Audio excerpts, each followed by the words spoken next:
Miquel, ¿qué tal? Oye, perdón. Pues antes. Salto primero. Sí, vale, gracias. Buen día.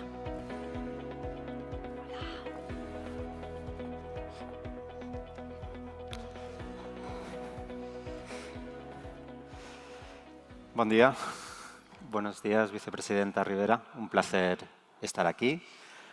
Un placer formar parte de esta iniciativa en CIDOB como Knowledge Partner, que decimos, ¿no? Nos ayudamos un poco a conformar la agenda de esta sesión y hacer un poco de rendición de cuentas de todo lo que se habrá hablado en esta mañana y mañana todo el día también.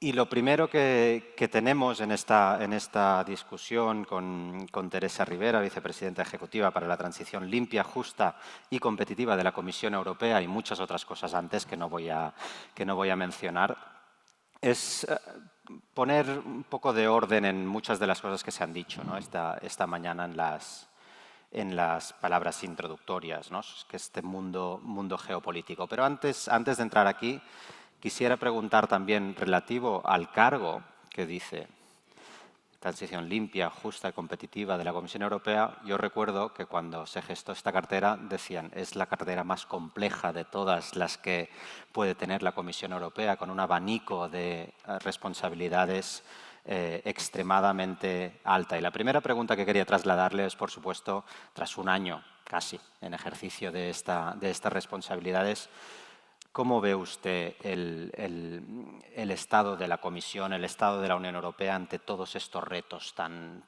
acuciantes que tenemos encima? Muy buenos días y muchísimas gracias por la invitación y por la pregunta. Si me permite contestar con un pequeño chiste, nos hemos aprendido el título, que no está mal, de la cartera. Entrando en materia, y tras casi un año, yo creo que es una cartera muy interesante.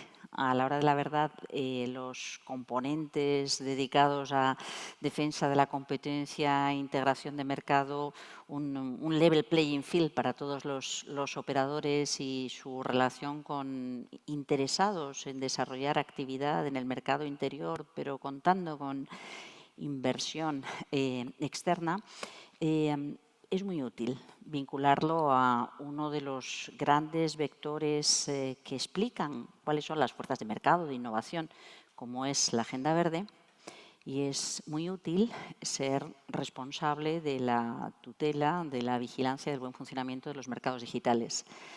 Yo creo que eso permite tener una visión de conjunto muy potente y además, obviamente, yo creo que hay una tercera dimensión que no es explícita en las competencias asociadas a la cartera, sí, quizá en esa referencia a ser vicepresidenta primera, y es que si Europa quiere ser un actor político, si Europa quiere formar parte con peso en un contexto multilateral que cada vez es más multipolar y cada vez nos devuelve a una situación en la que no pensábamos que nos íbamos a encontrar, Europa tiene mucho recorrido para seguir mejorando, no solamente en términos de unidad y coherencia y construcción de ese mercado interior, sino también para ganar peso y reflexionar sobre cuáles son sus debilidades y cómo dar respuesta a esas debilidades en la acción exterior. Ahora vamos a las cuestiones de prioridad de mandato y cosas que usted ya ha mencionado sobre la agenda verde, la agenda digital, pero antes déjeme hacer un paso atrás y preguntarnos sobre el estado del mundo, sobre esta gran competencia geopolítica. Vivimos un momento probablemente de por lo menos 3 rivalidades singulares, pero a su mismo tiempo que se combinan entre ellas una gran rivalidad entre potencias, ¿no? Entre grandes potencias y potencias medias en el mundo, todas ellas queriendo ocupar un espacio en esta gran geopolítica del momento, una rivalidad estratégica con Estados Unidos, que por supuesto con una Casa Blanca, por decirlo de manera suave, no muy amiga de la idea de Europa y de lo que Europa como entidad política representa, y una rivalidad, cuando no guerra, en el propio vecindario, con las guerras en Gaza y en Ucrania todavía en funcionamiento. Estas 3 rivalidades dejan a Europa en una posición difícil, por ser generoso. ¿Cómo percibe usted este momento geopolítico de la Unión Europea? Pues un momento en el que Europa debe ser orgullosa de lo que es y entender que su responsabilidad y su obligación es defender los principios de la democracia, del orden liberal internacional y recuperar en un momento tan turbulento como este la posibilidad de seguir construyendo paz y prosperidad en un contexto, como digo, multipolar que requiere mente abierta pero también firmeza. Yo creo que a veces nos dejamos llevar por ese estupor que genera algunas de las situaciones que vivimos, no solamente la situación de agresión, de conflicto, de violencia, de uso de la fuerza en nuestra frontera oriental o en Oriente Medio, sino por una forma de hacer política, y yo creo que ha señalado bien en la Casa Blanca y no necesariamente en el conjunto de Estados Unidos, que nos hace dudar de esa relación con el que ha sido nuestro socio estratégico durante las últimas décadas para construir orden liberal internacional, gobernanza global, avances tecnológicos, comercio mundial, sobre la premisa de que la prosperidad limitaba las ganas de hacer uso de la fuerza. Pero también oímos como una muy buena parte de esa sociedad americana que sigue sintiéndose profundamente convencida del valor de la democracia, los derechos y las libertades, nos dice: sois el bastión y tenéis la responsabilidad de seguir manteniendo la democracia como una esperanza real, el respeto a la ley y al orden como una esperanza real, porque son los derechos y libertades que necesitamos defender.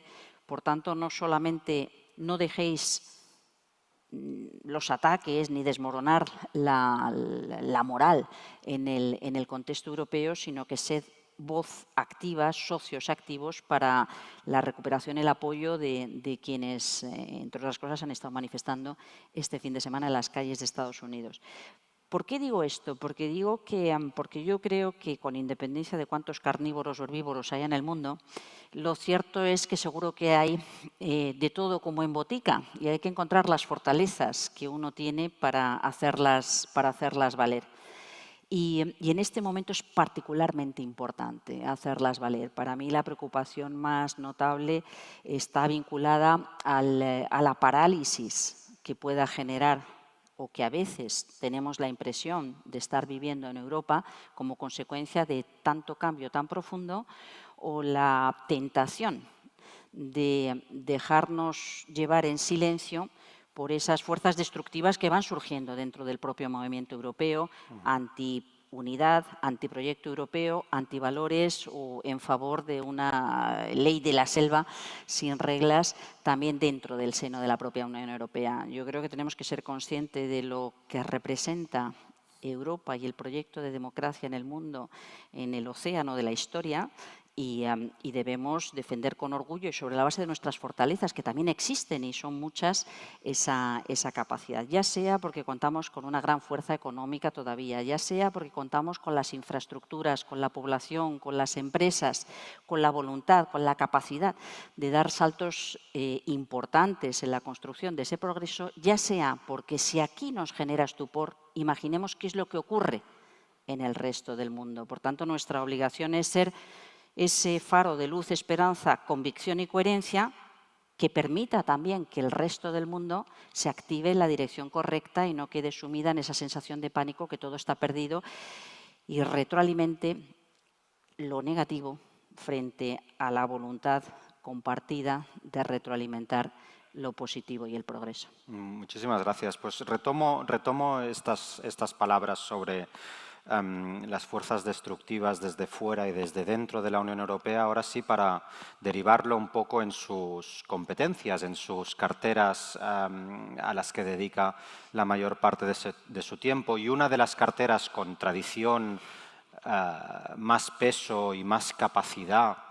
efectiva de ejercer poder en la Unión Europea es la cartera de competitividad, por supuesto, y todas las herramientas que acompañan esa cartera. Y esa cartera tiene especial incidencia a día de hoy en uno de los frentes de rivalidad geopolítica por excelencia, que es el de la tecnología, las nuevas tecnologías, ¿no? ¿Puede conformarse o debe conformarse la Unión Europea con ese poder regulatorio y sancionador ante la geopolítica de las nuevas tecnologías, y aquí incido especialmente también en la inteligencia artificial. En otras palabras, ¿es suficiente que la Unión Europea regule para ser un actor internacional o tiene que hacer algo más? Yo creo que es obvio que tenemos que hacer algo más.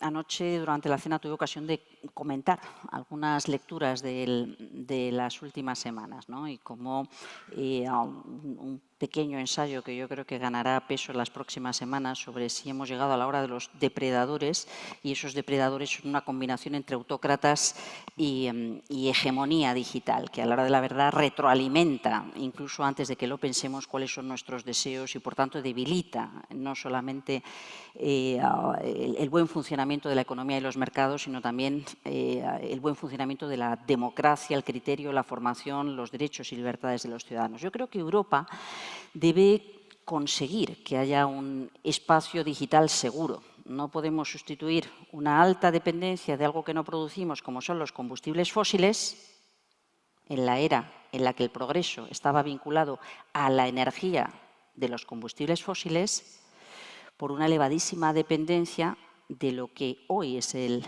elemento que alimenta nuestra economía, como es la dependencia digital.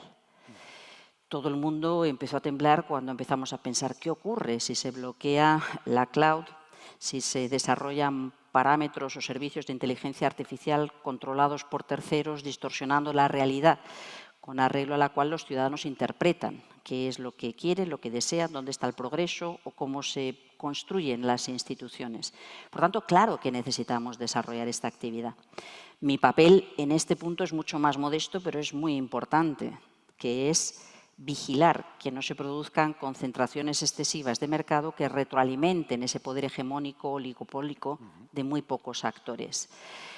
En principio, en los mercados digitales, unos servicios digitales, unos operadores digitales que han crecido prácticamente sin reglas y sin fiscalidad, generando como generan una muy buena parte de la riqueza mundial y ejerciendo como ejercen un punto, un elemento instrumental, una capacidad instrumental para con cualquiera, ya sean las familias, los individuos o cualquier empresa o cualquier servicio público o privado. Evidentemente, esa posición oligopólica les lleva a concentrar cada vez más poder. Por ejemplo, hace apenas unas semanas impusimos una multa y una obligación de presentar medidas que eviten ese régimen de casi monopolio en la publicidad digital. Cada uno de nosotros, cuando encendemos el ordenador, no sabemos que detrás hay un operador que prácticamente monopoliza la oferta, la demanda y la manera de casar, generando distorsiones no solamente en los precios, sino en aquello que nos acaba llegando como consumidores. Este es un apartado muy importante que nos obliga a estar muy atentos y a construir sobre la base de la regulación, la aplicación de las normas, la imposición de sanciones, la vigilancia de mercados, que las cosas mejoren. También es lo que tenemos en estos momentos más a mano mientras se construye otra alternativa que nos permita generar un contexto, un ecosistema donde las pequeñas startups puedan crecer y donde tengamos una pluralidad de oferentes que nos dé también autonomía. Esto es la parte de servicios, pero imaginemos cuál es la industria que hay detrás, que es el otro gran conflicto al que estamos asistiendo en este momento. ¿Qué ocurre con la producción de semiconductores? ¿Qué ocurre con el acceso a las materias primas que son escasas y están concentradas en pocas manos para poder construir esos chips o esos elementos que son imprescindibles en la economía digital o en la construcción de la inteligencia artificial? ¿Qué ocurre con la vigilancia, la protección de datos? ¿Qué ocurre con la veracidad de la información que se aporta y, por tanto, la configuración del criterio de los ciudadanos a la hora de formarse opinión? Yo creo que todo esto es un desafío grande. Creo que no nos podemos conformar con esperar a que otros resuelvan, produzcan o construyan. Creo que debemos ser audaces en la forma en la que se facilita la generación de ese ecosistema y que además cuente con las mayores garantías posibles de cara a evitar confusiones, distorsiones o, como digo, realidades de concentración de poder enormemente perniciosas, no solamente para el mercado, también para la sociedad. Déjeme entonces pasar a un siguiente asunto también en el ámbito de su competencia en la Comisión, y es la Agenda Verde, ¿no? La primera Comisión von der Leyen precisamente hizo del Pacto Verde una de sus puntas de lanza. Era una de las cuestiones más reiteradas, más ambiciosas de la Agenda Verde, y hoy algunos acusan a la segunda Comisión von der Leyen de haber relegado este objetivo más a favor de la defensa, de la competitividad, de la desregulación administrativa. Y la pregunta es curda, pero es importante. ¿Tiene futuro esta Agenda Verde Europea en este contexto de esta segunda comisión, dado todo lo que venimos hablando hasta ahora? Sin una economía verde no hay futuro. Pero no hay futuro ni económico, ni de progreso, ni de democracia, ni de generación de valor para que haya servicios y oportunidades para los europeos, ni para la geopolítica, la coherencia o la paz en el mundo. Y es verdad que vivimos una oleada de activismo anti-agenda verde y anti-ciencia, quizá también distorsionada por ese efecto amplificador de unas redes sociales o unos contenidos digitales que confunden verdad con opinión, datos con mentiras. Y eso es tremendamente preocupante porque genera distorsión allí donde duele. Si la gente se siente atemorizada porque están ocurriendo demasiadas cosas en demasiado poco tiempo y además se aporta este mensaje de que hay que transformar de forma muy importante la forma en la que producimos bienes y servicios, la forma en la que consumimos, surgen dudas. No porque la gente tenga la menor duda de que hay más días con calor extremo o que hay inundaciones que antes no veíamos o que los incendios son más terribles o que eso puede afectar a la producción de alimentos o que eso puede afectar a la disponibilidad de agua, sino porque tiene una preocupación mucho más primaria, que es qué ocurre con mi empleo, dónde están mis instituciones, de qué forma se resuelve esto, hay tiempo para generar otras oportunidades. Por tanto, es muy importante combinar esos mensajes de esperanza y de razonamiento técnico y político con una eficacia en las respuestas que permitan recuperar la confianza en los ciudadanos. Creo que esto forma parte de lo que podemos interpretar que quiere decir la señora Ursula von der Leyen cuando en su discurso ante el Parlamento Europeo, proponiendo el nuevo colegio de comisarios, decía que las tres prioridades deben ser competitividad, seguridad y valores. Competitividad y seguridad y valores que necesariamente han de pasar por esa integración verde. Sin integración verde no hay competitividad, no hay ninguna industria que pueda ser competitiva consumiendo más recursos de lo que es estrictamente necesario, cuando además las carreras globales de los mercados de tecnologías y de bienes de equipo verde son en estos momentos ya los más potentes, el factor de competitividad más importante, y ese es un lastre, será un lastre para la economía americana si no logra superar esa ofensiva contra la construcción de una industria verde en Estados Unidos. Segundo, porque desde el punto de vista de la seguridad económica, la seguridad de las cadenas de valor, la seguridad climática, la ciberseguridad forman parte de esa realidad de un sentido amplio, de una visión amplia de seguridad, y valores porque, como digo, es la única fórmula en la que podemos garantizar una reducción de las desigualdades, una seguridad para los grupos de población más frágiles o más vulnerables ante la pérdida de ecosistemas o las amenazas del impacto del cambio climático. ¿Qué es lo que estamos viendo? En ese ataque se pasa enseguida a una versión antieuropea, anticiencia y antirregulación. Y en este caso ha empleado usted la palabra desregulación, que no simplificación. Yo creo que esto es una cosa enormemente preocupante. A la hora de la verdad, si se quisiera imponer una agenda de desregulación, de lo que estamos hablando es de reducir drásticamente los estándares ambientales y los estándares sociales que forman parte del modelo de alta calidad de vida que define el proyecto europeo. Es decir, contaríamos con un espacio mucho más frágil y donde ese equilibrio de una economía social de mercado quedaría diluida en el que pueda que haga, el que tenga más fuerza que se imponga. Yo no creo que la sociedad europea esté preparada para ser productiva a costa de condiciones laborales de semiesclavitud en una carrera a la baja. Yo no creo que la sociedad europea esté preparada para asumir una reducción de estándares ambientales que generan una deuda pro futuro, pero que también amenazan la salud de los ciudadanos. Al contrario, se levantaría en armas cada uno de los Estados miembros.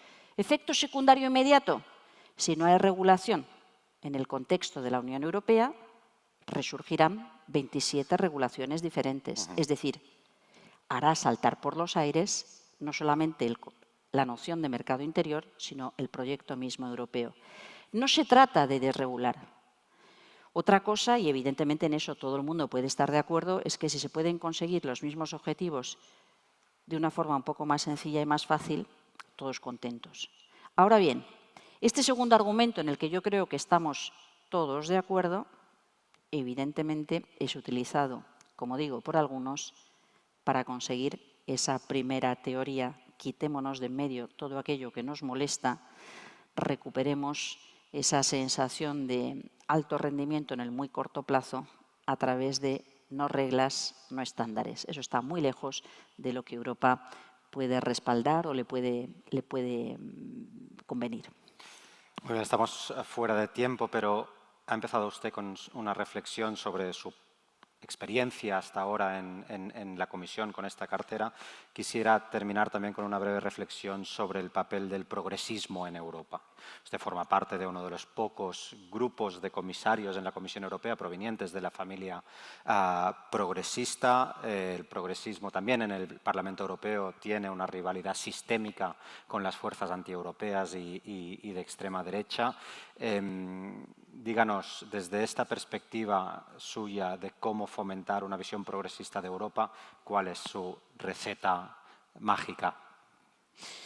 Yo creo que nunca hay una receta mágica, pero sí hay tres cosas muy importantes. Primero, ser muy claros en las explicaciones de por qué importa. Evidentemente, en estos momentos, de los 27 comisarios, solamente 4 somos socialdemócratas y representamos alrededor del 35% de la población progresista europea, como poco, entre socialdemócratas, verdes y digamos, no adscritos. Yo creo que el proyecto de Europa, que fue esa alianza entre socialdemócratas y demócratas cristianos, se parece mucho a ese enfoque progresista que representa la socialdemocracia, pero que debe actualizar sus premisas. Y debe actualizar sus premisas, como digo, generando esa esperanza de cómo seguir construyendo oportunidades y riqueza, y al mismo tiempo como siendo muy eficaz en las preocupaciones del día a día de los ciudadanos. ¿Qué ocurre con la educación de nuestros hijos? ¿Qué ocurre con el acceso a una vivienda en buenas condiciones, digna y a precio asequible? ¿Qué ocurre con la factura energética? ¿Qué ocurre con la formación, la libertad de expresión o el acceso a una sanidad de calidad? ¿Qué ocurre con la movilidad y con los servicios urbanos? ¿Qué ocurre con las posibilidades de inclusión y de igualdad en el acceso a servicios entre población rural y población urbana? Creo que la agenda progresista es una agenda esencialmente vinculada a los ciudadanos, anticipando, mirando los desafíos de futuro desde la perspectiva de hoy. Lo que no puede ser es que el miedo, aquello que nos propone una muy buena parte de la irritada agenda de la ultraderecha presente en el Parlamento, sea la agenda de un retorno a un pasado nostálgico, pasado por unas gafas que lo distorsionan y que a la hora de la verdad no generan ninguna confianza ni ninguna posibilidad real de responder a los problemas de hoy si aplicamos recetas que nos sirvieron y que ya no sirven. Muy bien, vicepresidenta, muchísimas gracias. Ha sido un placer, corto pero intenso. Hemos cubierto muchas cuestiones, seguro que seguirán en el foro. Así que muchas gracias por su presencia aquí.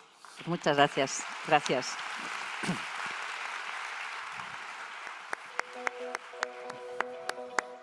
Gracias a los dos. Vamos a hacer una pequeña pausa a partir de ahora, reposar un poco todo lo que hemos conversado a lo largo de esta mañana.